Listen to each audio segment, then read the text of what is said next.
rest back tayo. Pero ngayon, alas 5:30 pala. So 5:30. Try natin dun sa spot ng mga stub, mga idol.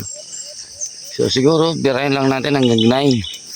So tubig lang yung baon ko. Oops, baka nakalimutan ko. Ayun, may tubig tayo mga idol. Then maraming salamat pala dun sa mga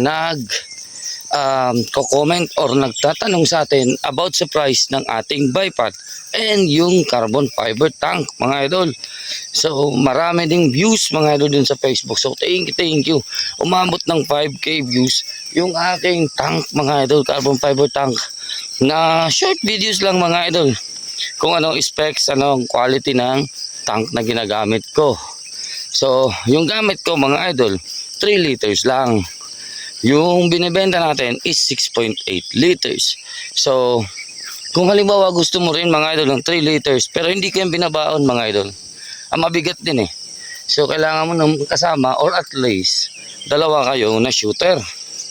Dalawa o tatlo, kaya ng isang 3 liters na mother tank mga idol mag-fill o magkarga mga idol sa mga unit nyo mga idol maghapon. Galit pa tong kalabaw. Galit mga idol yan. Kala ata papakawalan ko siya. Anyways, kasi yung loading mga idol, and ito muna. So pag nagkakarga tayo ng mother tank o meron tayong carbon fiber tank mga idol, hindi po natin kailangan o hindi po natin gagamitin yan sa 0 to 3,000 PSI.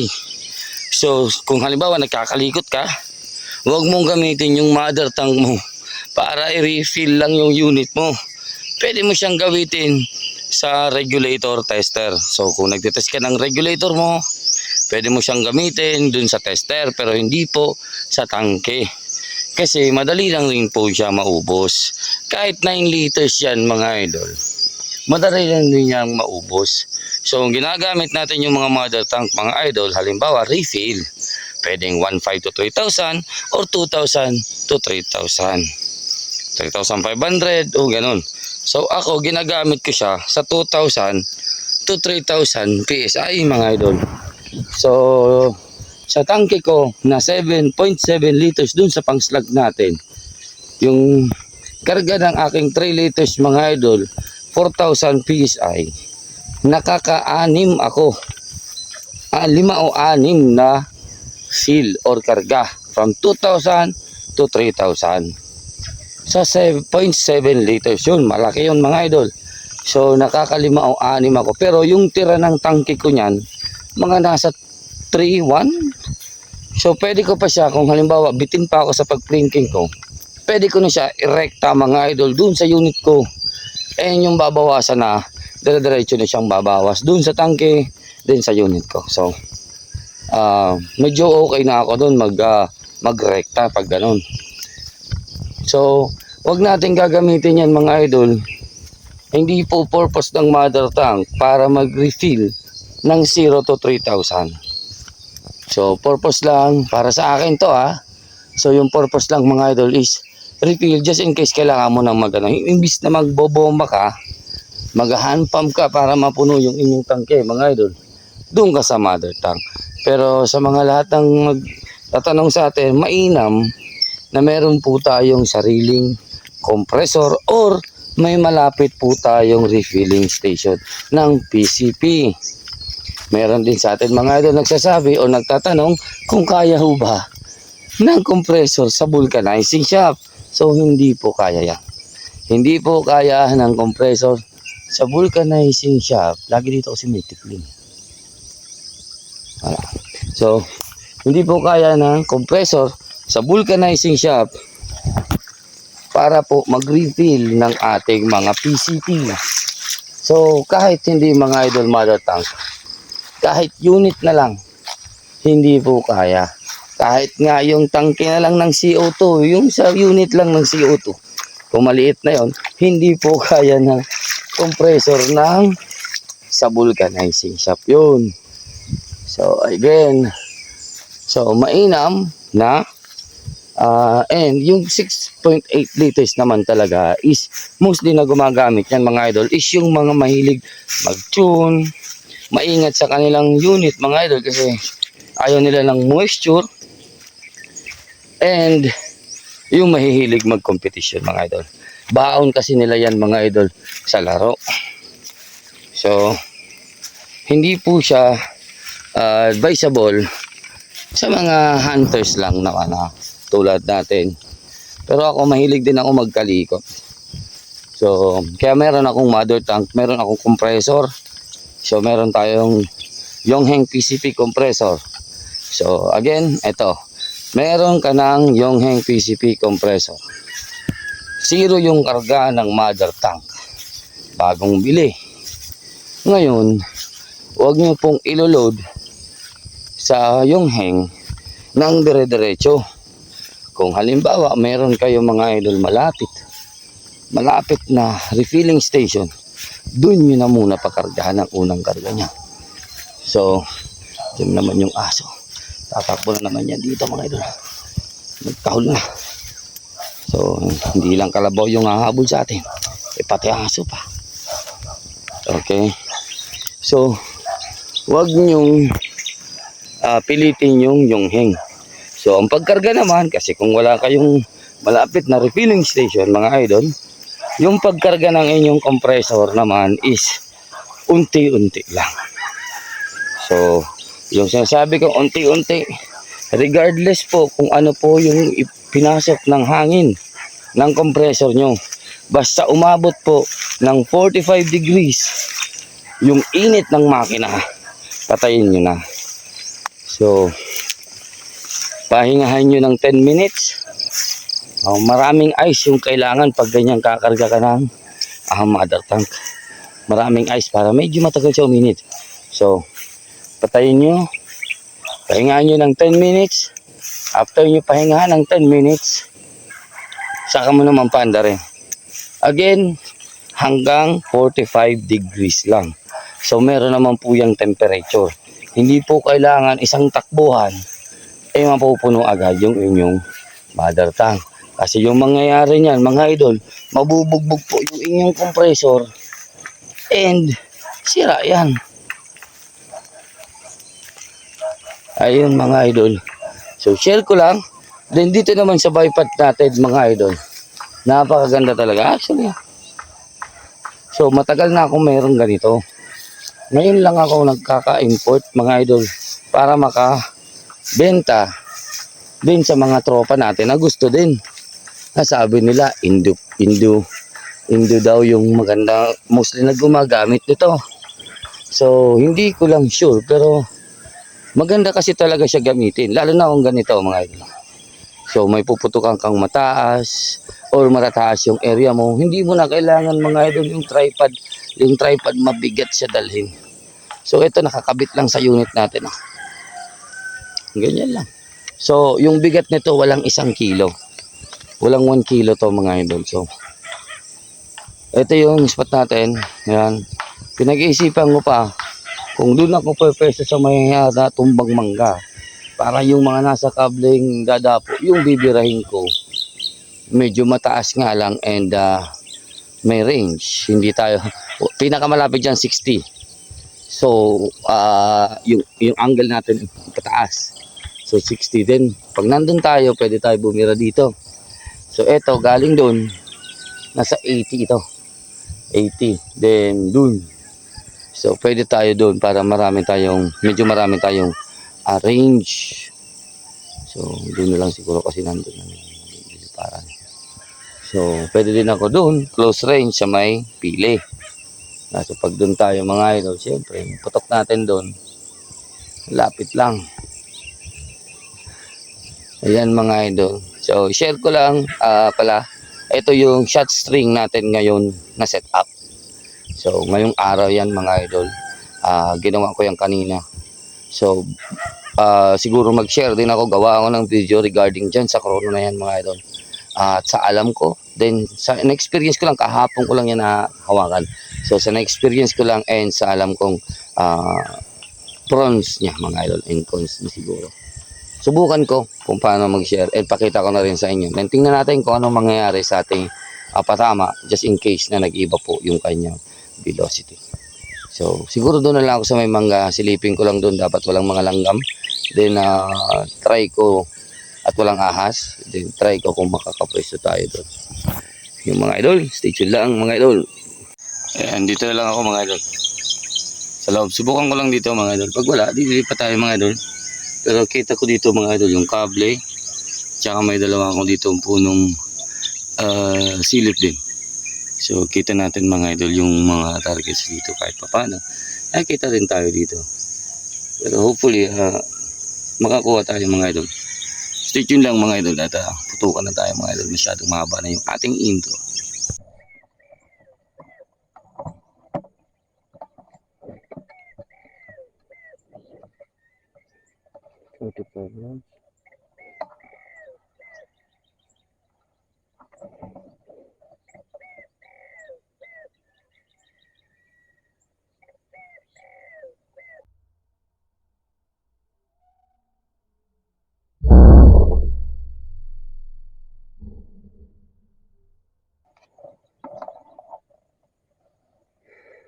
First.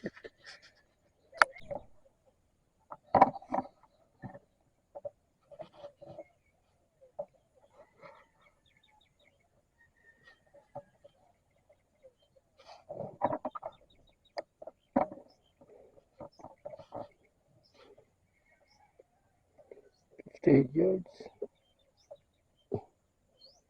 Hanggang sumabit.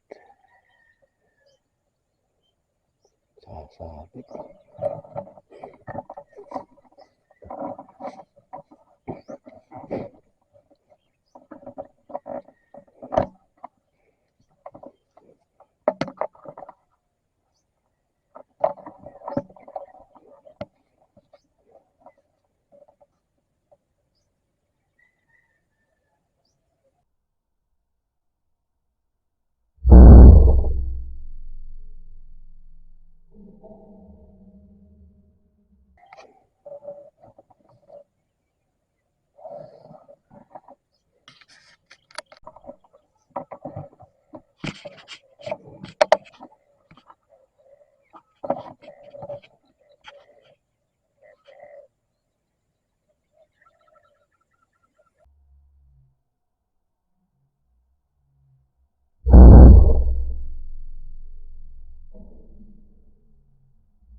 Ay, isa.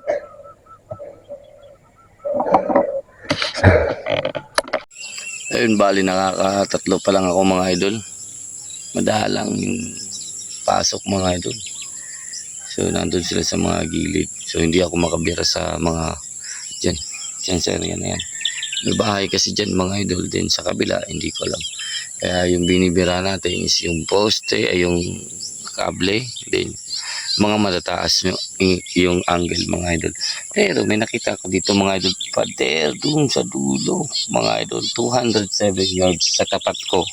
Pero pag pupunta tayo dito sa gilid, 270 na.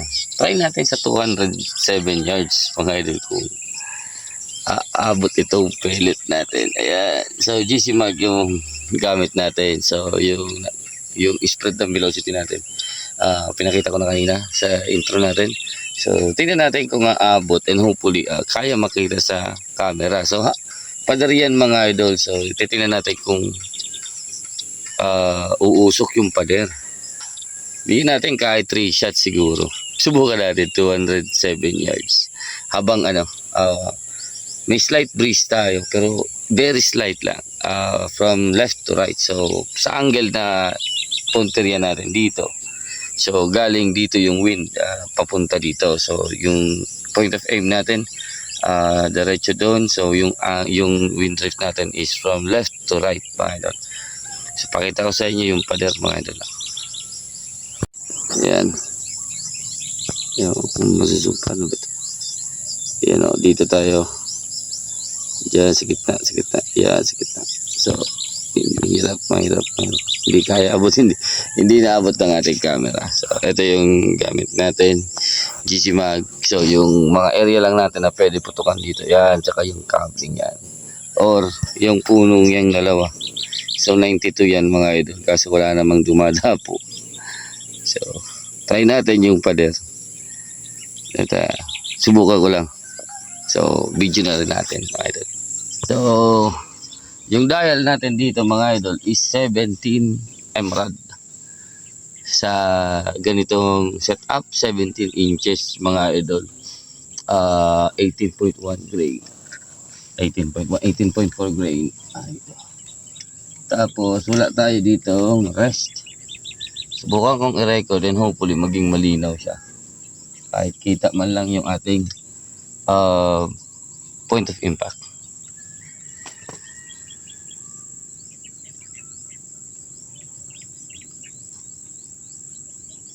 Record natin ito. So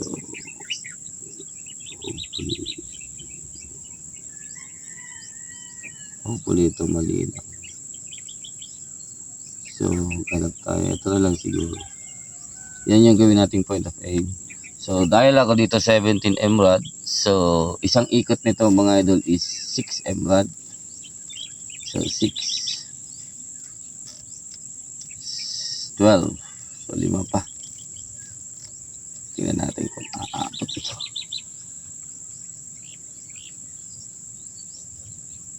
Tingnan ko din sa camera kung kaya pa. Hopefully kaya. Subukan lang natin kahit 3 shots mga idol. Tingnan natin kung aabot. Kung tama yung validation natin, aabot tayo.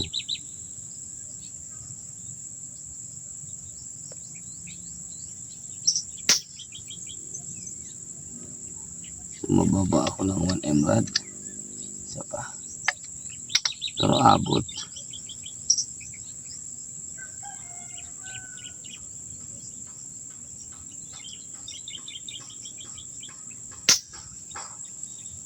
Yun, mataas naman.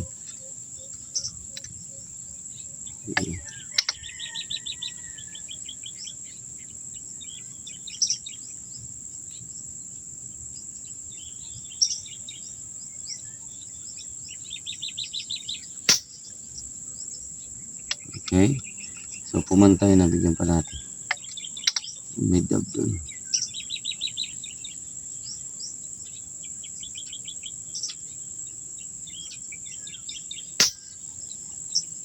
Okay.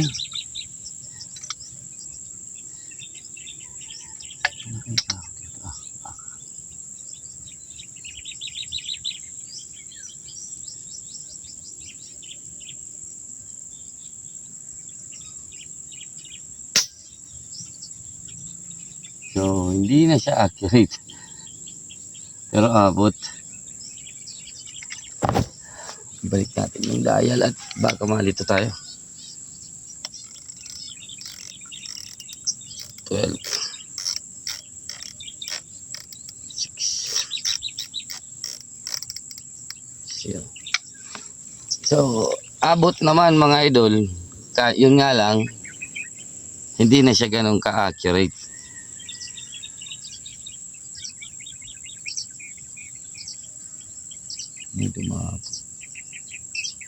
So hindi na siya ganun ka-accurate mga idol.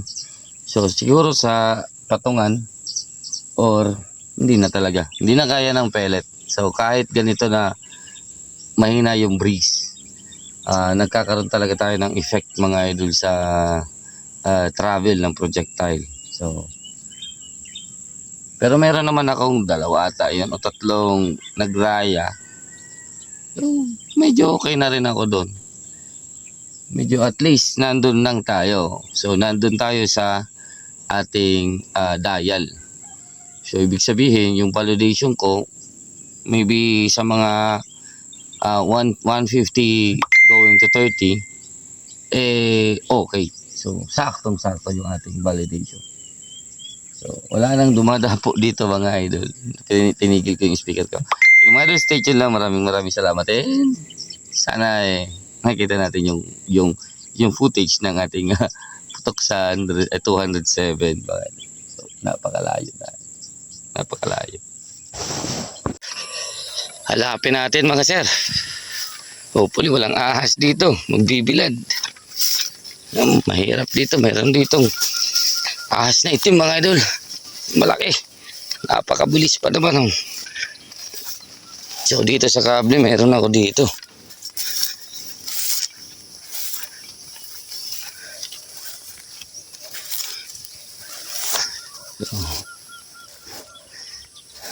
Tatlo to eh.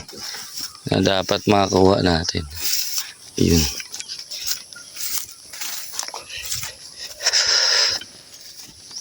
Isa. Oh, sumabit. Sumabit ito.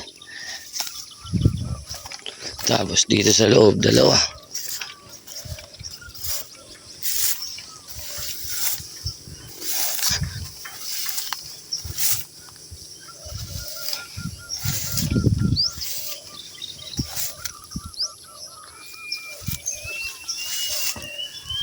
Ito. Tapos dito sa yun o, madap. Dito banda mayroon pa dito eh. Dalawa pa lang.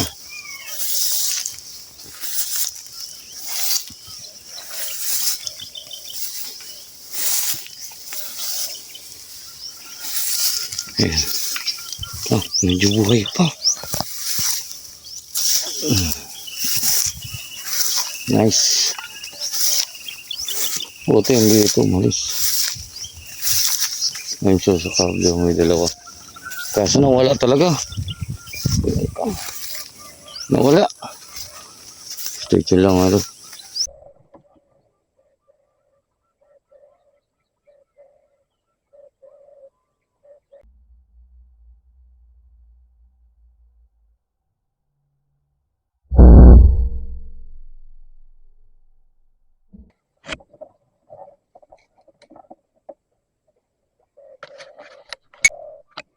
Two yards.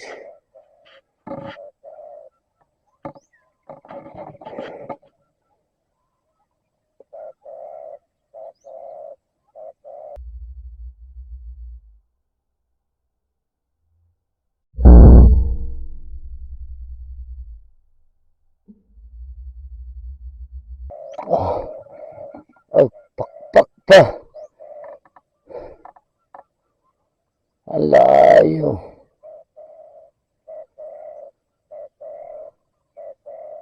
Kaangat pa.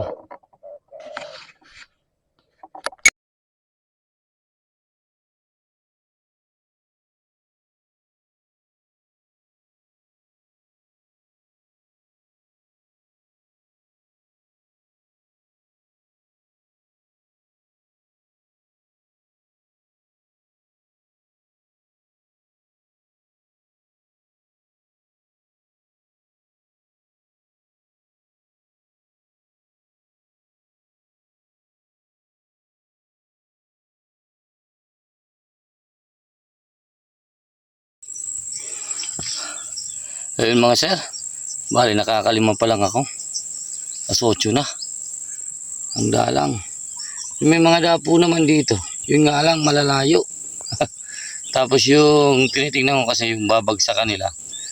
Dun sa may masukal eh. Hindi natin mahahanap yan dun. So ito nakuha natin yung number natin dito sa mga kable. May sakong hindi siya nabagsak mga idol. So tinamaan ko siya. Pakpak. Pero nakalipad siya hanggang doon sa dulo mga idol.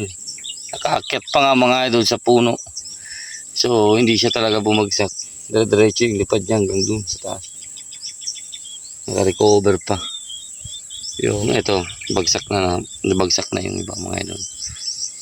So try ko naman hanapan ng pwesto doon sa may punong pili. May kain ng pili mga idol. Doon tayo mag-aabang ulit sa dati. So try ko ulit doon. Kung makakapadapo pa tayo. Siguro abangan ko hanggang alas 10. Kasi hindi pwedeng bali, hindi naman bilad yung ano. So tingnan natin kung matatagdagan pa tayo doon mga idol. Stay tuned lang mga idol. Lilipat lang ako mga idol. Dalang dito sa kable. Nandun sila sa dyan, sa may masukal na yan. So abangan natin sila doon sa dulo. para malapitan lang mga idol. So try natin yan.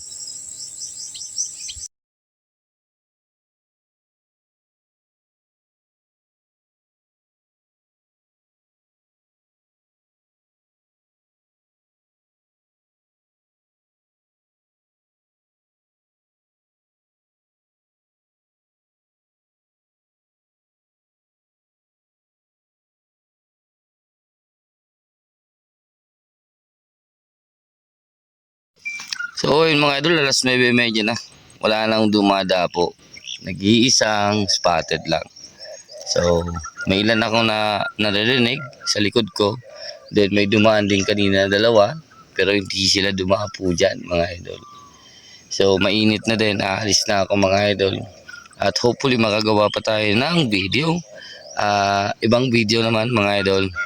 Kasi gusto ko makita yung performance nitong GC Mag ngayon sa target, sa papel. So then may explain din tayo doon na gagamitin nating item.